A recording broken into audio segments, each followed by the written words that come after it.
Welcome to BeCause in Effect. My name is Nolan Bicknell, and I'm now joined via Zoom by Brent Bellamy. He is the he's the creative director at Number 10 Architectural Group. Brent, thank you for joining me today. Thanks for having me. We've wanted to have you on since season 1. It's great that you finally found the time for us, and we finally connected to make it happen. Thanks. There's no pressure there, right? Oh, no, it'll be great. You'll be wonderful. I've been pretty much asking everyone since we started the podcast after COVID has kind of hit, how has it affected your life? What have the last 18 months been like? Let's just sort of start there and we'll see where we can go. Personally, professionally, how have the last year and a half been for you? I mean, I think everybody will say it's been a crazy time. In my industry in particular, the architecture industry, there was a lot of unknown, obviously, at the beginning. We rely on the economy being good. We rely on investment and development. And when it first happened and we thought the world was coming to an end, we were terrified that, our jobs are going to be lost. And I was really afraid of that happening. And we did definitely see a drop in a lot of the work. People weren't spending money, obviously. The government completely shut down. All our projects like schools and government-funded projects literally stopped dead. And we went through a rough time at the beginning. And I work for a company that's been around for 60 years. And we were honestly worried that, it's not going to make it. Yeah. But then it sort of leveled off. And I think people kind of got used to it. And our office never actually shut down at all because we're considered essential workers. Most of us did go home for a period of time and have been coming and going depending on the caseloads. But I would say now we're sort of the canaries in the coal mine for what the future is happening, because development comes to us way before you read about it in the newspaper. And I would say we're in for the roaring 20s is going to be here. We're overflowing with work, and we're finding that with residential work in particular, like multifamily residential, is really flying right now. And I think because people aren't sure what the future is going to be with commercial and that kind of development, but residential, people got to live somewhere. So it's a place for developers to put their money. And so we're seeing, I know all architecture firms are really busy doing residential projects. So it's very exciting, and I'm busy as can be. And a lot of people in my office are too. So it's great because it allows me to sort of forget about what's going on in the world and focus. And I'm happy for that. That got me through the pandemic for sure. That's huge. Yeah, that was going to be kind of my next question, because I'm having a lot of discussions, debates, kind of arguments with certain people about how much is society actually going to pivot and change after this whole thing, because I'm sort of the optimist. I think that people are going to sort of realign what's important and understand, kind of what we need. But that leaves sort of a big question mark as to, there's a lot of office space downtown. There's a lot of space that was not currently used or not going to be used, or like our offices at the foundation is a good example. But maybe just what do you see trends wise aside from the residential, expansions, and what do you see that's both good, and what do you see that concerns you with how society is going to shift after this whole thing shakes down? I think there's a lot of unknown for sure. I also believe that the world has more inertia than we believe. That it takes even a seismic shift like this. I think people are not even eager, but I think inertia is so strong that we will return to a more normal than we think. Like halfway through the pandemic, I was writing columns in the Free Press about how it's a big new world and who knows what's going to come out the other side. And we got this opportunity to create a different world and build back better, build back stronger. And I honestly think that once we get to a little bit of normal is going to flood back. And I'm even reading in Australia, where they're like sort of 6 months, 8 months ahead of us as far as the pandemic goes. They're at something like 94% office capacity already. Like people have just gone back. There's more flexibility, which I've always sort of felt was going to be the future, like more of these types of meetings instead of having to fly places and having face-to-face meetings, because that is one of the big advantages. But, I've spent years designing office buildings and offices that have places for people to meet and gather and share ideas and pollinate, creativity and those kinds of things, and establish, corporate culture and those kinds of things. And that's not going away. Like businesses still, their profits are in their employees and the creativity is what pays the bills. It's what drives a company to be great. It's not saving rent.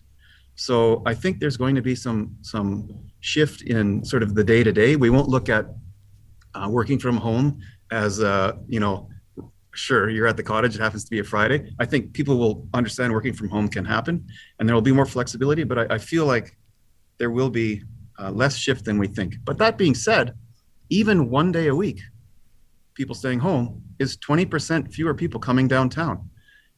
That's a huge impact on public transit, on, as you say, like office space in the downtown. Office space might look different, which is a great opportunity, I think, to then redefine downtown the way I've sort of wanted it to be all along, not just a destination for workers, but an actual neighborhood that people live in and play in and, are educated in and raise children in, and an actual place that people want to be, not just a place that they come to eat and go to a Jets game and then get out as fast as possible. So I think there's a real opportunity in that.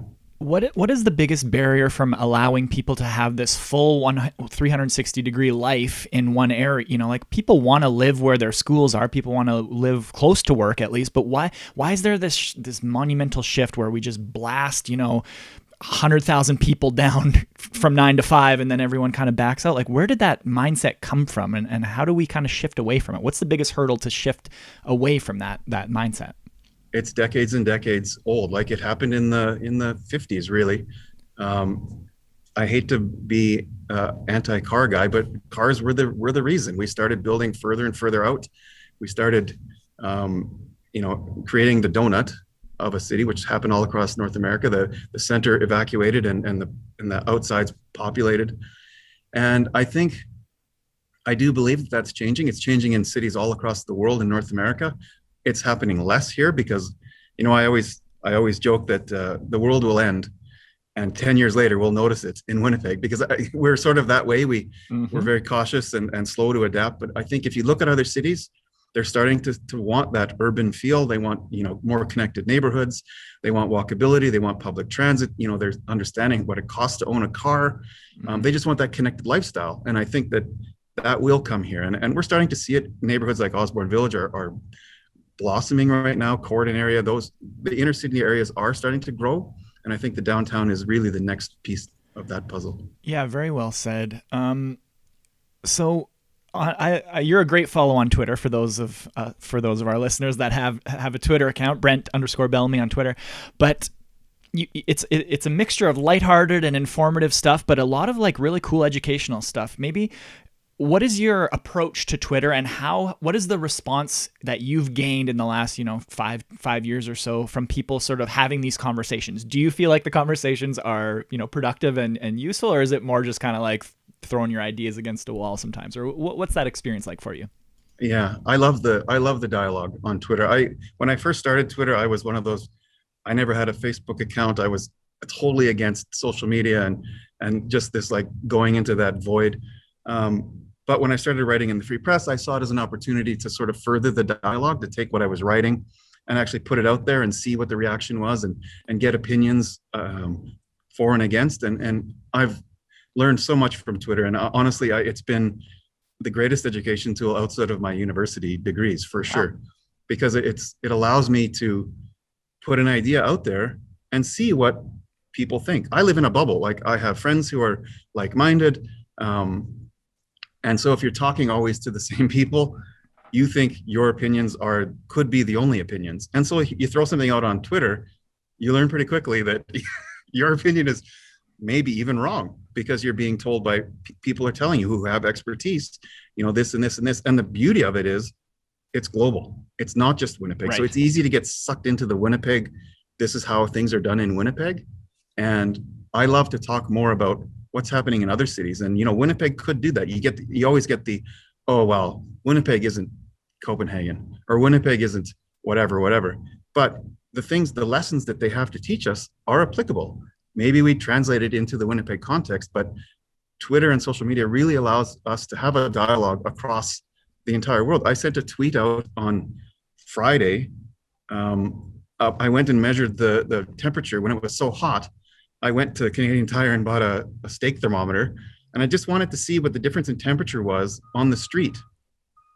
with trees and a block without trees. So I went to Edmonton Street, which is, most people don't realize that most of downtown used to be like Wolseley or West Broadway. It was a residential neighborhood, and it had boulevard trees, big elm trees. And in the 50s, 60s, and even 70s, they demolished all the trees to widen the streets, to add car lanes. And so you can see on the blocks closest to Assiniboine that what it was like before the trees were torn down. So I went there and I measured the temperatures on the streets with the blocks with trees, and then the very next block without trees. And the difference in temperature was staggering. It was 15 degrees Celsius difference between the two, like 200 meters apart. I sent that out on Twitter, and it's been seen, I just checked before, by almost 2 million people across the world. And I'm watching it, like different languages being translated into different languages, because it's a global, trees and shade, and how do we make our cities more sustainable and livable? That's an issue for the whole world. Yeah. So it's great to see opinions from all across the world coming back to me on my little phone in Winnipeg. That was the exact tweet series of tweets that made me want to ask that question, because it was I was like, oh my God, yeah, design when it comes to climate change and global warming, I didn't even kind of put those two together, but you have to be thinking that way to survive. Like we can't keep doing the things that we were doing, like walking down a street when it's 45 degrees or 30 degrees is going to save lives. Like, elderly people can go outside. So when it comes to global warming and climate change and moving forward, how have you seen the literature and the conversation sort of evolve when it comes to design and city planning and cityscapes? Like what's your take on that?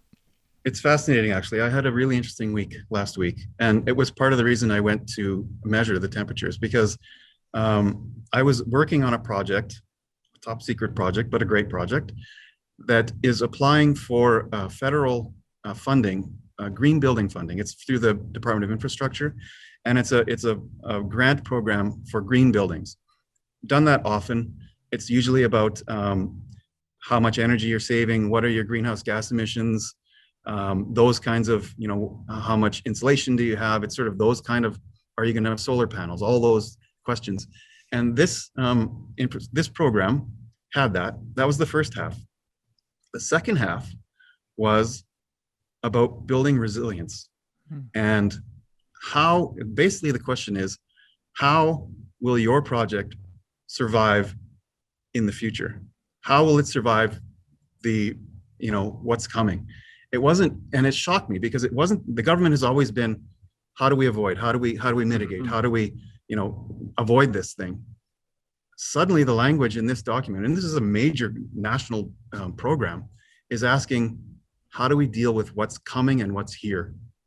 And that was like, holy, if the government has made that intellectual leap that we're talking about what's coming and what's actually here, that's a completely different conversation for me. And it kind of, I was sitting there filling out on Canada Day, I was filling out this form and writing, watching on TV and on Twitter about how the western half of the continent is melting into the ground and forest fires everywhere. And I'm writing this, how is this project gonna survive the apocalypse?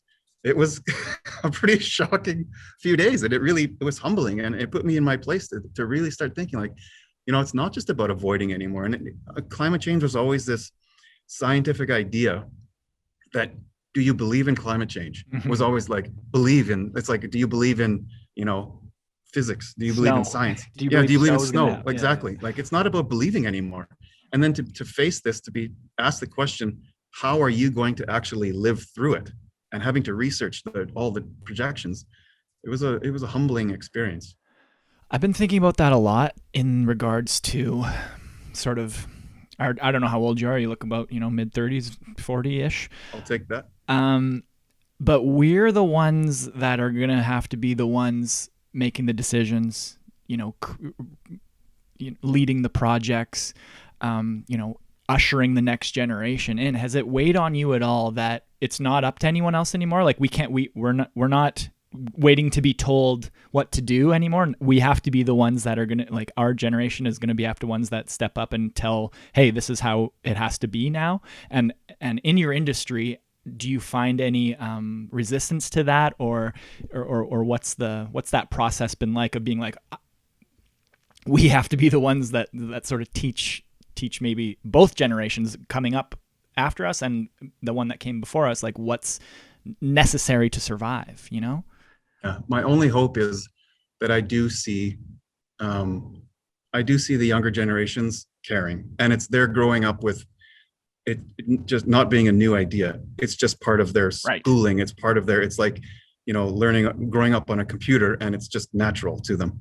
And so I do see, and I know we'll likely talk about the Portage in Maine thing, but that's sort of the same idea. Like it was a definite demographic thing, and young people are seeing the world differently today. And I have a little bit of hope that change is going to happen more quickly than we think, because it is no longer a theory, it's reality. And so I think the power of the young people sweeping it will hopefully just sweep it through, and we actually finally, knock the people out, the previous generations who resisted to protect their lifestyle, finally accept that it's happening, and the young people are able to invoke real change. I think the problem was even just allowing it to be a debate in the first place. In some cases, like as soon as you say like, okay, well, let's debate it, then you've already lost, because there's no, starting that.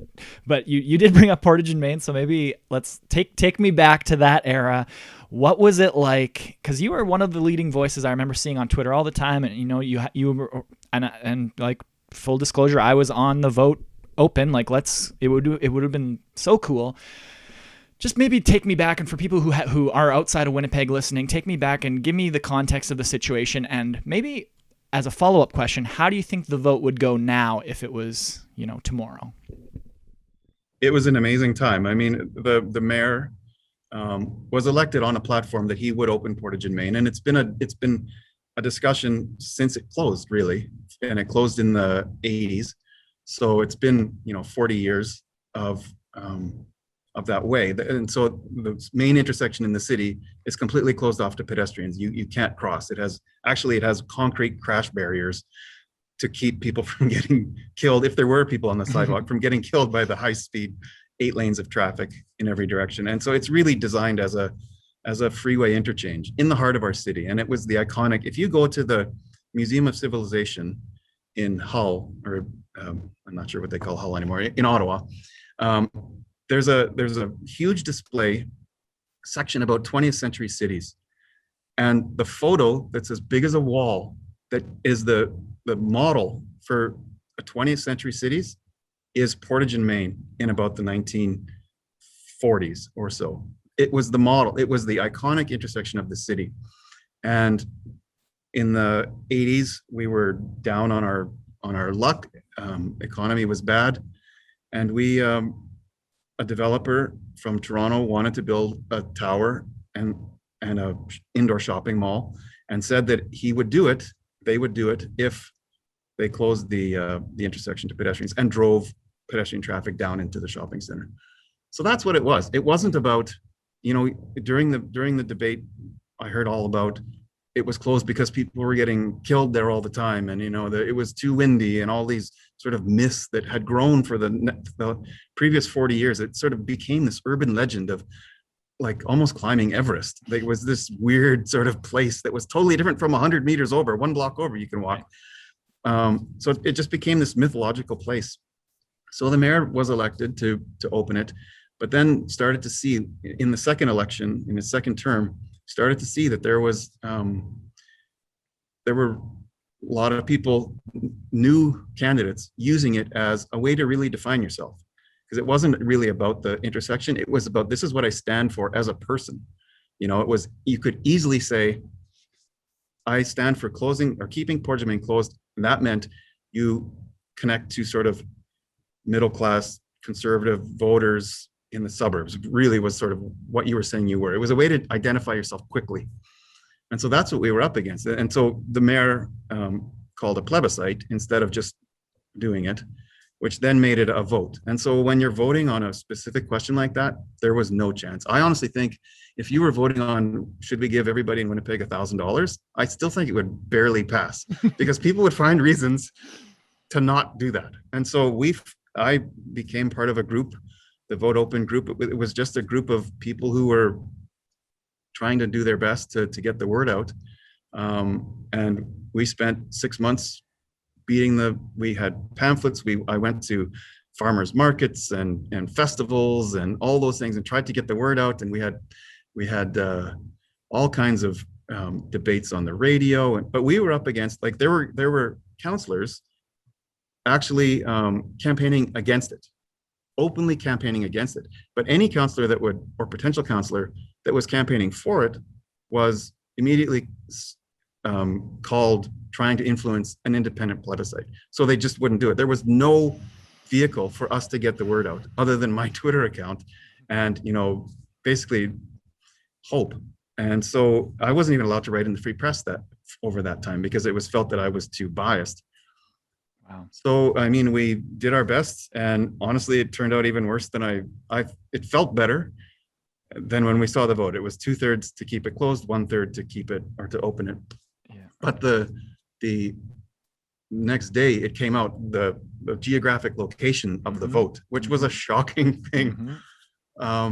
It was this blue section in the middle, sort of the inner city neighborhoods, the mature neighborhoods. So the people who live there?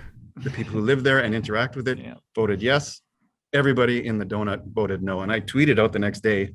I didn't tweet for a while after that. I tweeted out, I don't feel alone, but I feel surrounded.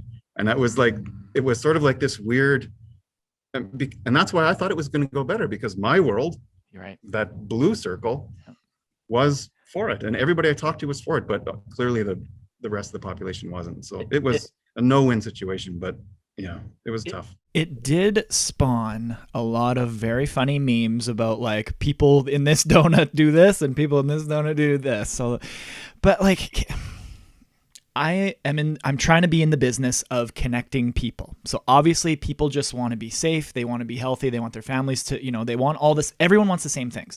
So how do we bridge this seemingly, I feel like I'm asking this question on so many podcasts. How do we bridge the divide between people who are concerned about them and their neighborhoods versus the people who are concerned about the full sort of wholesome health of the entire city? How do we bridge that divide? Or can we, or is it just like, help me? It's a really difficult question. Yeah. And honestly, the Portage and Maine thing wasn't about, to me, it wasn't about Portage and Maine. It was about Portage and Maine, but the bigger question was, what do we want our city to be? What do we want the face of our city to tell visitors? Don't we want to be proud of our city? Don't we want to love our city? I want to love. I've chosen to live in Winnipeg till I die. I want to love that city. So help me. I don't love that interchange in the center of my city. I would love to have shops and cafes and people and connection and vibrancy and life. That's what I want. And I think that's what everybody wants. And if I was going back to do that thing all over again, I would say I was always trying to fight it with facts. People were like, oh, there was this image that it was going to be lined up in traffic all the way to the perimeter highway. And I would say, the traffic study says 28 seconds. Yeah. I was trying to fight it with facts, and I should have been fighting it with a vision. I should have been saying, don't you want your children to choose to live in Winnipeg? When they get old enough to choose the city they live in, don't you want them to choose Winnipeg? Or do you want them to choose Toronto or Vancouver or Montreal or cities that offer an urban lifestyle, a connected lifestyle? Because more and more people are wanting that option. We still have the suburbs, but we need to, as a prosperous city, to allow different lifestyle choices. We have one lifestyle choice in Winnipeg predominantly. And so that was the question for me, the bigger question of what Portage and Maine stood for. It was about creating a different type of lifestyle to keep our young people, to be prosperous, to make people proud of their city, to make other people proud of Winnipeg, or think about what Winnipeg could be in the future. And I think that's the debate I still fight today. And it's not Portage and Maine, but it's about creating walkable neighborhoods and all these other things, that not doing things the way we did it in the past, but move forward. And it's gaining traction for sure. Yeah, for sure. I think that the trend is in the right direction. And like you said before, the next generation it's not even going to be a debate. It's not even going to be up for a vote. It's just like, this is the way we're going to do things. Yeah. The thing that kind of really, I feel like it was early on in the conversation when I think it was someone with mobility issues, either used a wheelchair or a walker or something, and they tweeted or there you go. So they, the story more than I do probably, but basically tried to get just across the street. Just tried to get across the street, and the process was 17 minutes or something like that. So like, yeah, you're gonna add a couple minutes to your commute in the morning, but some people literally can't cross the street in around 20 minutes. So that was kind of, as soon as I heard that, I was like, that's it. The argument's over. But it's like 8 elevators, 2 Right. ramps. It's just a crazy. And they're actually, and honestly, I'm not even worried about it anymore, because it's going to happen. It will happen, because it's just such a ludicrous condition. And now things are, the Métis are opening up a cultural center right at Portage in Maine. They're actually building a rapid transit station right on Portage Avenue East. You can't have a rapid transit station with no way to get to it. So it will happen. And, to me, it was sort of like the last gasp. I have a friend who told me, like, that was sort of the dying gasp of the previous generation way of life, and it was 100%. And if we held that vote with only young people, it would have been a different thing. And so as the generations change, I think priorities change and lifestyles change, and the things we want in our city change. And I see that happening. So we'll laugh at it in 10 years, I think. Beautifully said. And I love the approach of approaching it through not necessarily an emotional lens, but certainly like think of your kids. Like, what are your kids going to want? Do they want to have a park when they go downtown to school or to university or whatever? They can't afford a $500,000 house. Like, honestly, you bought your house when it cost 80 grand, and now it's worth 600,000. Like, most people, young people, aren't going to have that luxury. And so they're looking for different lifestyle choices and different opportunities. And that's what's going to shape the city of the future. It's not going to be the values of the previous generation, who has wealth in their home that nobody else will ever have. Has your approach to the discussion changed? Like, now that you've gone through these campaigns and different experiences and been on Twitter and had these sort of debates, like, I know for me, I'm just speaking for me personally and maybe projecting here, but like, I used to be that's not the way it is. Here's the way, like a little bit more confrontational. And now, and just sort of digging deep into what you said about like the emotion and trying to connect with people. Have you changed the way you approach sort of educating people on these matters, or what's that process been like? Yeah. Twitter, and I think even back when Free Press used to allow comments, I would occasionally go in and with guns blazing and stir up the hornet's nest just for fun. But I think I'm learning. I see people on Twitter who are very militant and are very sort of polarized, and you need those people. That's how change happens. But I think there's also a way to engage people in a different way that allows them to think differently, to sit back and reflect.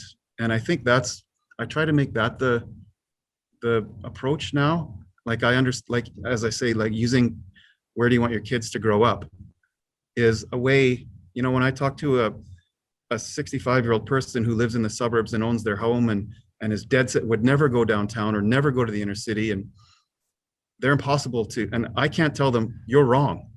I want an urban lifestyle, or I want, a more sustainable city. I care about the environment. I care about social equality. I care about those. You can't get through to them.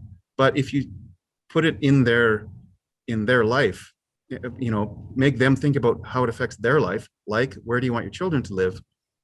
That's how you begin to break through the barriers and get them to think about, what is the long term? What am I being selfish? Am I thinking only through my lens? Can I put myself in the shoes of someone else? And I think that's the way you do it. And I see it on Twitter all the time. More militant and more polarized discussion is only going to cause divide. And I totally understand how it happens and why it happens. I try not to be that anymore. I try to be a little bit more, try to understand where people are coming from a little bit more than maybe when I was younger. And I really thought, you're just wrong, and I don't understand how you don't believe me, or whatever. Yeah. It's empathy, right? And you seem to take an empathetic stance and an empathetic approach, at least when you're talking to people. Like, even when someone has a hot take that's completely antithetical to what you might espouse, you still say like, okay, well, I see why you're saying this, but what about this, and this? And I think it's just a little bit more probably effective, because you just shut down the conversation immediately if you're just like, you're wrong, I'm right.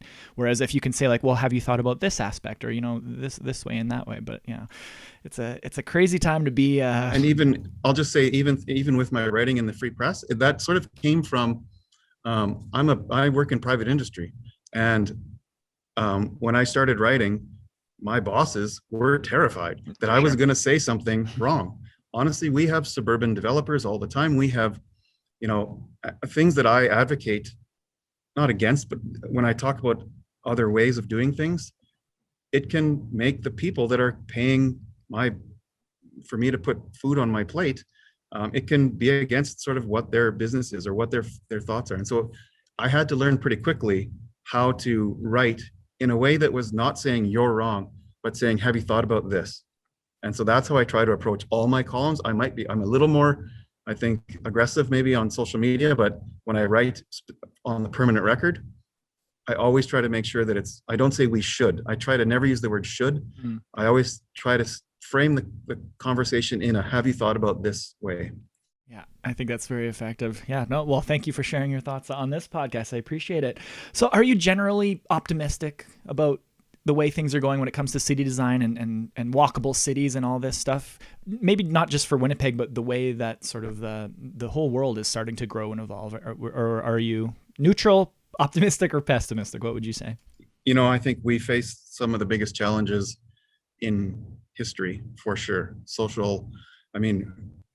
Our city is different than when I was a kid. There's no question about that.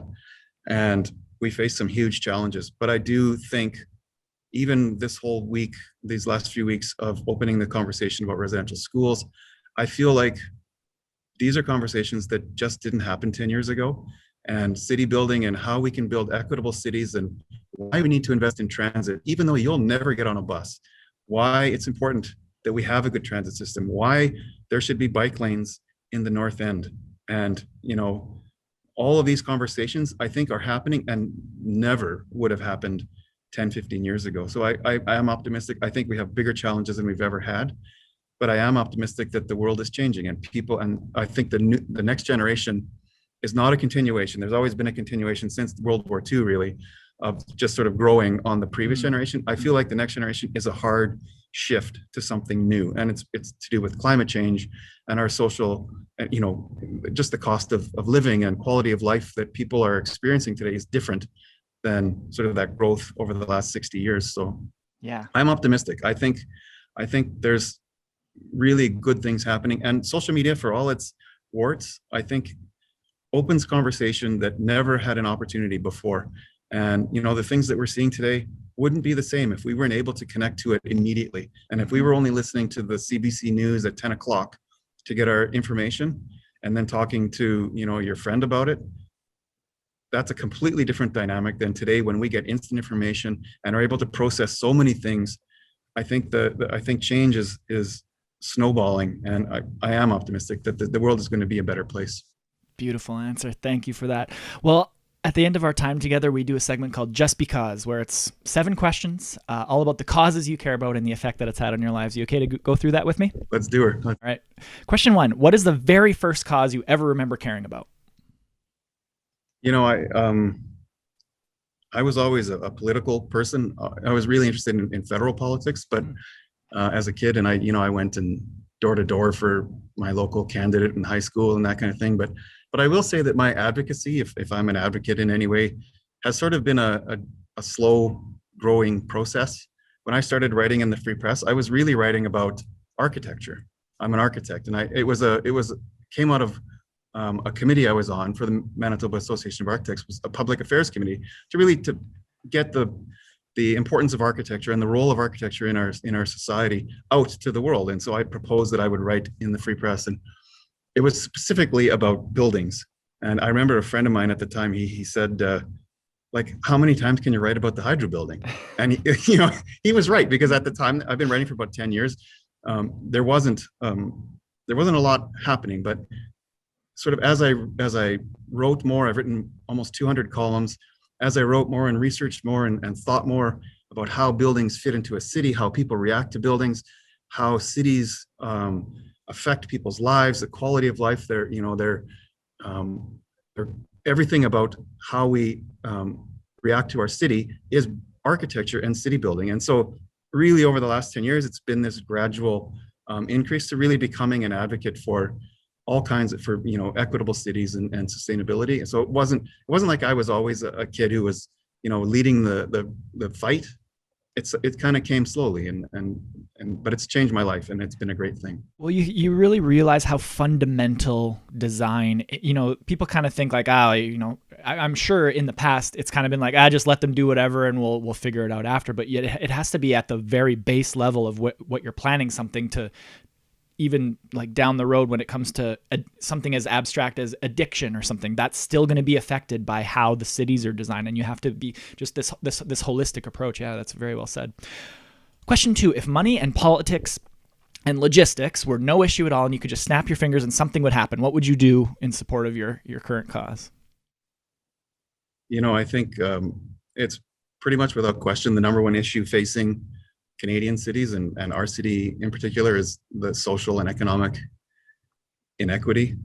Obviously, if I could snap my fingers and change something, that would be the very first thing that I would do. Obviously, that's a very complex problem that is a complex solutions, but we have Indigenous people in our minds lately, and I truly feel like the future prosperity of Winnipeg is directly tied to the future prosperity of Indigenous people, and city building is a huge piece of that. We don't really think of how we build our city affecting the quality of lives of everybody in the city.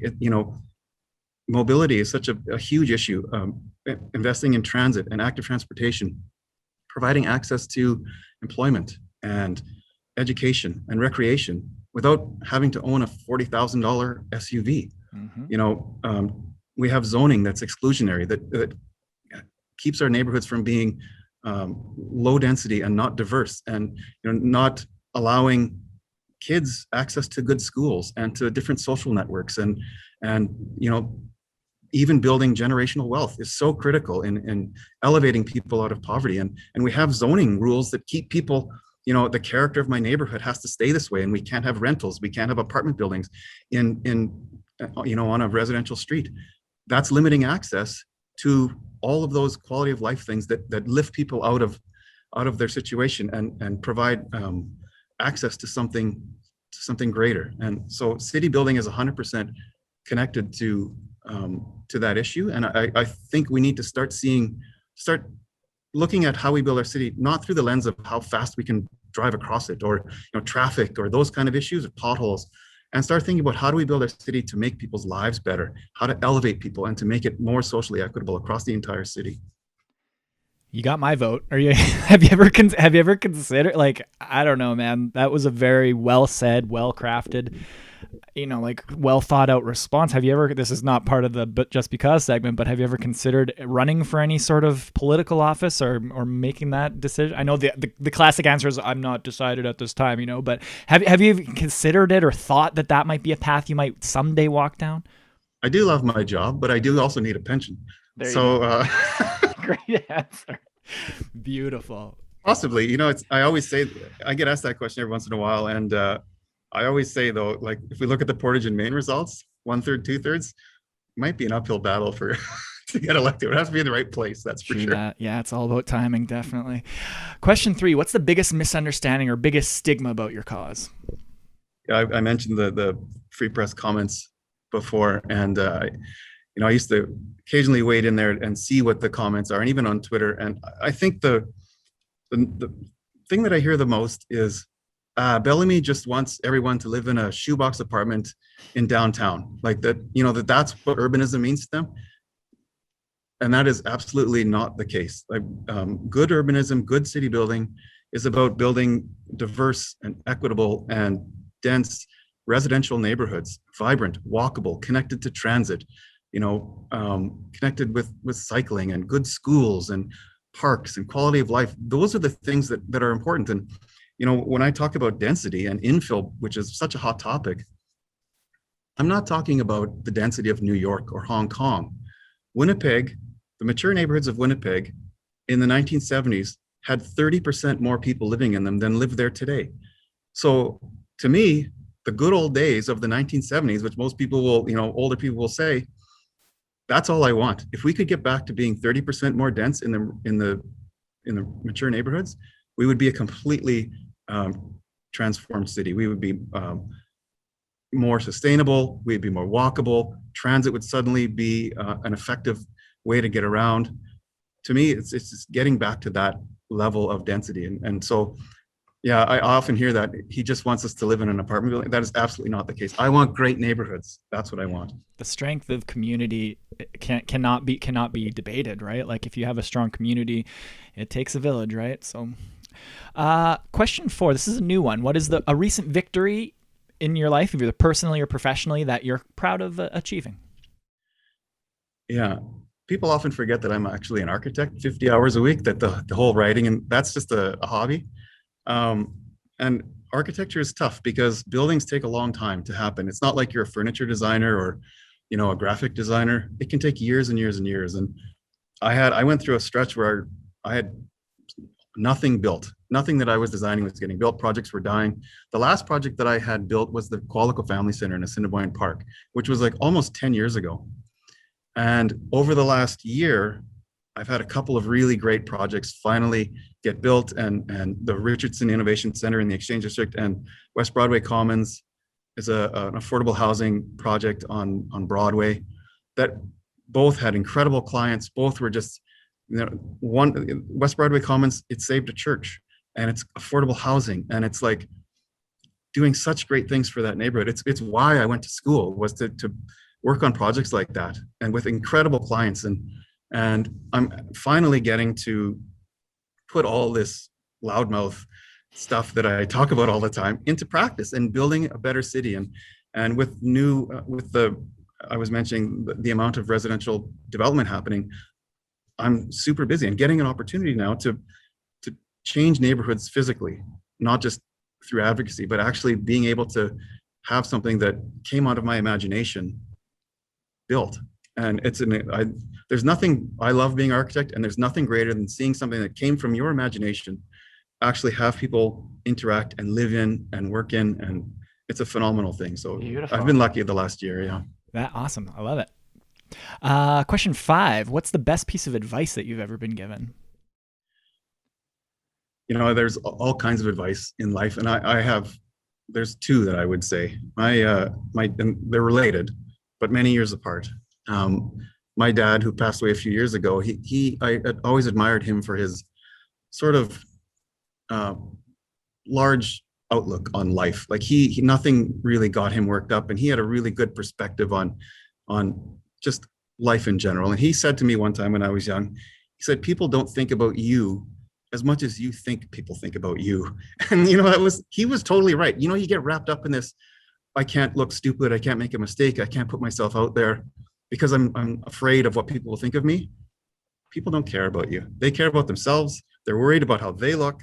They don't care about you. So it really freed that kind of, as a young person, it freed me up to not be so afraid of making mistakes and getting out there. And then about 10 years ago, my boss at work here, when I started writing, I was getting more and more invitations to do things like this and to talk and to do public speaking. And I was like everybody, I was terrified to public speak. I'm an introvert at heart. And I remember telling him, I said that, I find every reason possible to say no to these things. And it's a shame because I get asked all the time. And he looked at me and he said, you've been given a great opportunity here. You should look for reasons to say yes. And I thought, I'm going to just do that. And I just said yes to every single thing. And it opened up so many doors for me and it changed my life. It changed how I think about the world, and has been good professionally and personally. And so those 2 things, to not fear making mistakes and to jump in both feet, really combined to sort of guide my life in the last 10 years. Great answer. Thank you. That was awesome. Very wise man, your dad sounds like. Oh, that's a good approach. Question 6, staying on the advice sort of train. What advice would you give your 10-year-old self if you could talk to him right now? My 10-year-old self had a great gold supercycle bike with white fenders. And he loved that bike, and it got him around, and it was freedom for him. And my advice to him would be, just because you get old and just because you're an adult doesn't mean you have to give that up. I grew up in the suburbs. I turned 17, bought a car, never looked back. And that was my whole life, just drove everywhere. And, a few years ago, I bought a Dutch bike. from Plain Bicycle, which is a group of people who imported a bunch of used bikes from the Netherlands. And it completely changed my life. If there's like one object that changed my life more than anything, it was that stupid bike. Because I've had a beautiful sports car since I was a kid, some kind of sports car. And I sold my car, and my bike is my primary transportation.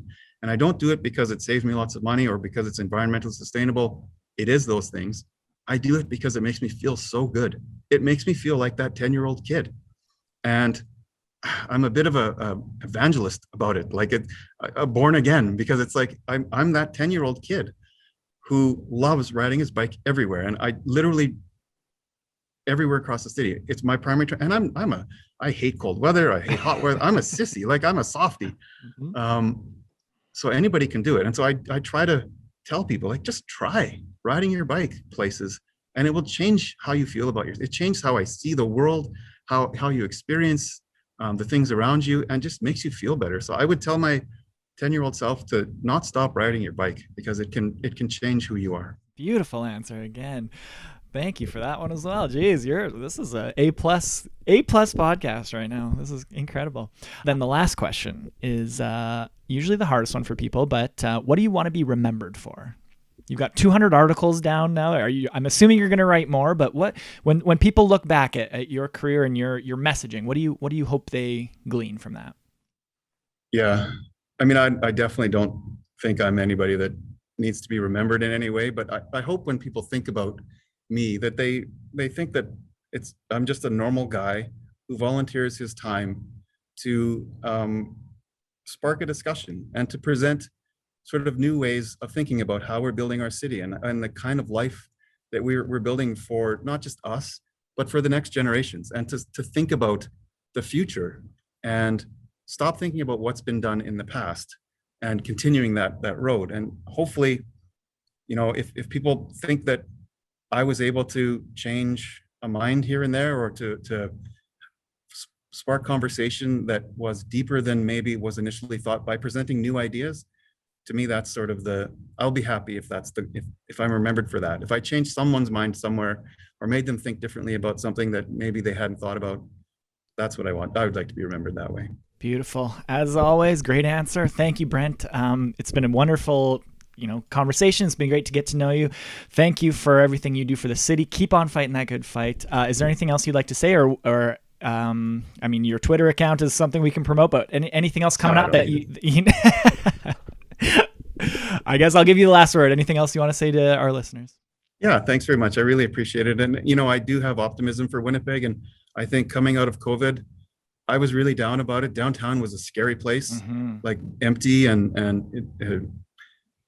but I have optimism, and I think that we have a great city, and I can see through my work that people are getting excited about coming back into the world. And I actually think the next few years is going to be transformational for Winnipeg. But we have to keep on the right path and make sure that we don't fall back into the old ways. And I know it's a trope, build back better, I think is really a thing we should think about. And how are we going to build the city over the next few years coming out of this pandemic for the next generation? And if we keep our eye on that ball, I think I'm really excited, because I think the city is going in a great place. Well said, sir. Brent Bellamy, thanks for being on the podcast. Enjoy the Roaring 20s, and we'll talk to you soon. Thanks. I really appreciate it.